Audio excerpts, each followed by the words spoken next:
Porquê é que nós acreditamos que os políticos usam melhor o nosso dinheiro do que nós mesmos? Eu não acredito. Tu acreditas que um político, provavelmente num político que nem sequer votaste, porque a Catarina não tem maioria, nem nunca vai ter no Parlamento. Sim. Um político em quem tu não votaste vai saber melhor usar o teu dinheiro do que tu.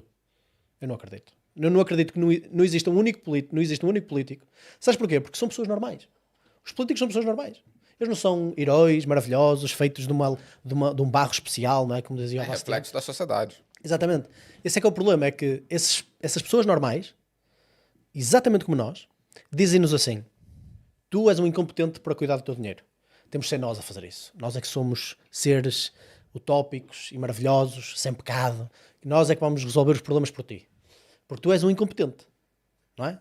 Se o homem é incompetente para resolver os seus próprios problemas, como é que um punhado de homens vai ser competente para resolver os problemas de todos?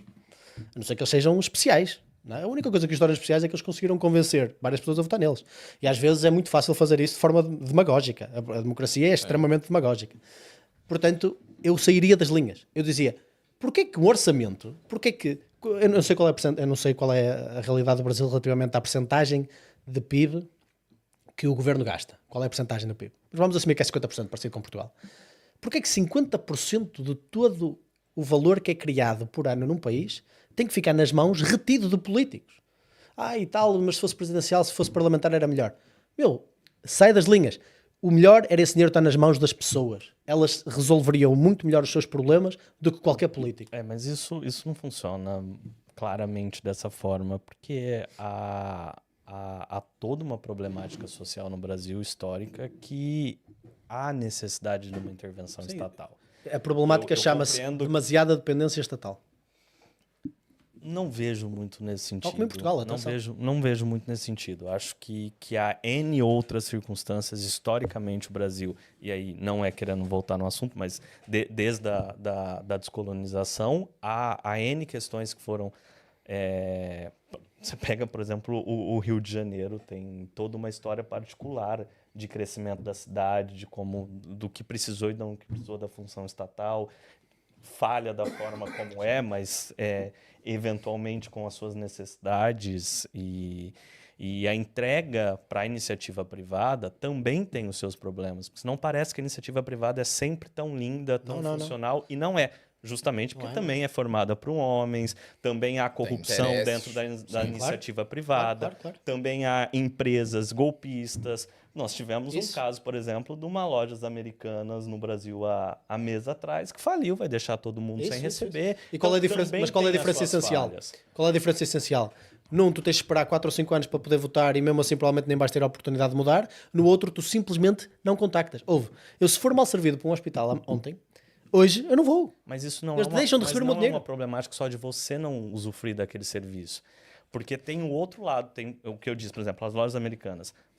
Faliu, mandou N funcionários embora de um dia para o outro, simplesmente virou, não tenho dinheiro, os donos da empresa continuam sempre milionários, porque continuam sempre milionários, não é eles que vão sofrer esses prejuízos.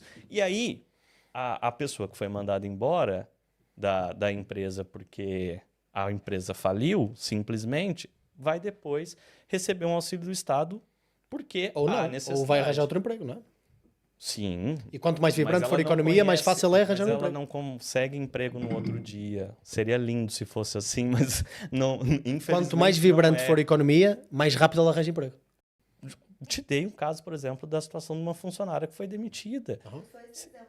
Se- Eu trabalhava na Americanas nessa época, mas eu não fui demitida. Eu fui demitida. Seria lindo que as pessoas conseguissem emprego no outro dia e que a economia... Mas essa não é a única solução. E vamos reduzir, então, as políticas públicas. Eu, particularmente, quando eu fiz a pós-graduação voltada para as políticas públicas em si, e a gente tem muito essa situação de querer extingui-las sem verificarem os erros que ela tem e as falhas que vão ter no sistema. E assim, não é porque 5% dessas pessoas que utilizam essas situações cometem fraude ou fazem que nós vamos extingui-las. Não tem nada a ver com isso. É porque é imoral, incorreto e não faz sentido como solução. Eu vou dar um exemplo. Um simples seguro. É só um exemplo, que existem milhares. Porque a vantagem do mundo privado e do mundo competitivo de ideias é que as soluções são infinitas. As soluções são infinitas. A solução do Estado é sempre a mesma. E então, vamos ajustar, fazer uma reforma, não sei o quê, não sei o quê. A solução privada é sempre diferente. E melhor ainda, eu não sei a resposta. Eu não faço ideia qual é a resposta. Aquilo que eu sei é que se as pessoas competirem umas com as outras pelas melhores soluções, a resposta vai ser encontrada. Porque é sempre assim que funciona no mundo privado. Eu não faço ideia qual é a melhor solução para esse problema. Agora eu dou-te um exemplo de outros países. Existem países onde a economia é muito mais vibrante e eles também têm, por exemplo, um seguro-desemprego. O Liechtenstein tem um seguro-desemprego. A economia é tão vibrante lá, estamos a falar de 1% de desemprego. Em Portugal é 6 vezes mais. O seguro-desemprego é absurdamente baixo. Porque como o risco é muito baixo da pessoa não estar empregada, o seguro-desemprego também é baixo. Então as coisas autoalimentam-se. Então a solução é tão mais fácil quanto o mercado for vibrante. Eu não quero que a pessoa tenha estabilidade no emprego. O meu principal foco, ainda por cima porque a economia é super modificante. Hoje em dia é muito raro que uma pessoa hoje em dia ficar no emprego durante 40 anos. Sim. Eu quero que a pessoa tenha isso estabilidade. Isso acontece, por exemplo, nos países como Suíça, Dinamarca, que para você mandar um funcionário embora, depois de um período de estabilidade, é extremamente complicado. É errado. E eles extremamente podiam ainda ser mais ricos, complicado. imagina. Eu já me esqueci onde é que eu ia. É extremamente importante nós priorizarmos o quão vibrante é a economia.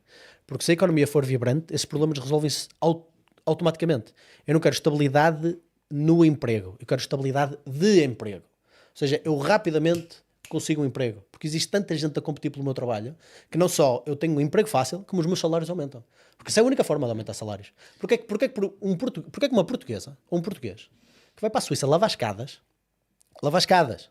aqui em Portugal é 5, 6 euros a hora, se calhar, não é? E depois ainda tem que pagar os impostos, etc. Porquê que uma pessoa que vai lavar escadas para a Suíça ganha mais? Porquê? Porquê que eles lá ganham 3, 4 mil euros? Porque os suíços são melhores pessoas? Eles são melhores pessoas, eles adoram pessoas e então gostam muito mais das pessoas que nós, então pagam mais das pessoas. Claro que não. O mercado lá é mais competitivo e faz com que a tua mão de obra seja mais valiosa. Se tu tens um mercado onde existe poucas pizzas, as pizzas vão ser mais caras. Se tens um mercado onde existe muitas ofertas de emprego e poucas pessoas para combater esta oferta de emprego, porque existe muita oferta, a economia é super vibrante, como por exemplo na Suíça, no Liechtenstein, por exemplo, existem mais empresas do que pessoas. Imagina, 1% de desemprego, é óbvio, não é que isso vai acontecer. Basicamente aquele 1% é pessoas que provavelmente não estão em condições de trabalhar ou algo assim do género. E essas também merecem ser ajudadas e tipicamente o mundo privado ajuda perfeitamente. Políticas públicas para isso, às vezes. Mas as políticas públicas não é a única solução. Antes de existir o Estado social, as pessoas não morriam à fome todas. Não andávamos na rua e tropeçávamos numa pessoa que morria à fome. Isso não acontecia. Depende dos países. As pessoas eram muito mais... Repara, as pessoas eram muito mais pobres. Estamos a falar há 60 anos atrás. 60 anos. O meu pai conta-me histórias de como cresceu, de como os pais dele cresceram. Pô, Portugal era extremamente pobre. Sim, Estamos a falar meus dos anos avós 50, foram dos pro anos Brasil 60. justamente por isso, porque pessoas- eram pobres aqui e as pessoas foram para conseguir tentar lá. calçado. Sim. As pessoas para conseguir calçado era difícil. Eles partilhavam uma sardinha. Estavam 2 anos para esperar uma manifestação de interesse. Minha avó tá vivendo lá até hoje. Mas o meu pai dividiu uma sardinha com 4 irmãos. Sim. Para perceber o nível. Há 60 anos atrás, 50% da população do mundo vivia em extrema pobreza. Hoje estamos a falar de cerca de 8 ou 9. A mudança foi radical. Melhorando. Nesse sentido global estamos a melhorar. Portugal, nos últimos 10, 15 anos, está a piorar. Ou seja, a tendência inverteu-se. Nós estamos a caminhar para ser a primeira geração a viver pior que a anterior. E é isto que eu não gosto. Eu gosto sempre a melhorar. Não a melhorar e agora está a piorar. Estamos melhor que há 50 anos atrás? Óbvio. Estamos melhor que há 10? Não. E é isso que eu não gosto. Se calhar há 10 não é justo porque tivemos a crise na altura, então se calhar até estamos. Mas certamente não estamos numa trajetória positiva. E isso deixa-me frustrado e nós vemos isso pelos números, não é? Eu gosto do meu país, eu gosto de onde eu vivo e eu quero investir em Portugal. E agora vamos ter eleições. Quero chegar nesse tema. Qual a perspectiva de vocês?